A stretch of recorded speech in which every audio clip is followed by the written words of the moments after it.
প্রতিদিন সকালবেলা পাখির বাসা থেকে দেখবেন পাখিগুলো খালি পেটে বের হয়ে যায়। আপনাদের এই এলাকায় পাখির বাসা আছে? কি পাখির বাসা আছে? হ্যাঁ, সব পাখি আছে। তো সকালবেলা দেখবেন পাখির বাসা থেকে পাখিগুলো খালি পেটে বের হয়ে যায়। বিকেল বেলায় পাখিগুলোর ওদর ফুর্তি করে পেট ভর্তি করে আবার পাখির নিড়ে ফিরিয়ে দেয় কে? কারণ পাখিগুলো তাওয়াক্কুল করেছে কার উপর? পাখিগুলো তাওয়াক্কুল করে যদি পাখির নিড়েই বসে থাকতো, ওদের পেটে খাবার আসতো? কথা বলেন। বিশ্বনবী এটাই বললেন, তাকদু খিমাসান ওয়া তারুহু বিতানান। তোমরা যদি পাখির মতো তাওয়াক্কুল করো, মানে আল্লাহর উপর তাওয়াক্কুল করে জমিনে বের হয়ে যাও, তোমাদেরও রিজিকের দায়িত্ব নিয়ে নিবে কে? সকালবেলা প্রতিটা পাখি না খেয়ে বের হয়ে যায়।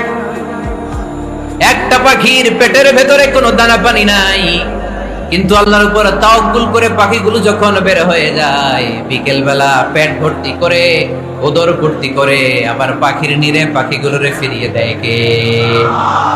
পাখিগুলোকে আমাদের মতো খাবার জমা করে রাখতে পারে? আমরা তো 7 দিনের বাজার একবারে করে ফ্রিজে রাখি। পাখিদের ফ্রিজ আছে না? আছে। আমাদের অতিরিক্ত টাকা হলে আমরা ব্যাংকে ব্যালেন্স করে রাখতে পারি, অ্যাকাউন্ট করে রাখতে পারি। পাখিরাও তো অ্যাকাউন্ট করে রাখে না?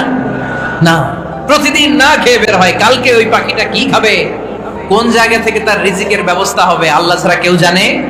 এটার নাম তাওয়াক্কুল। এটার নাম কি?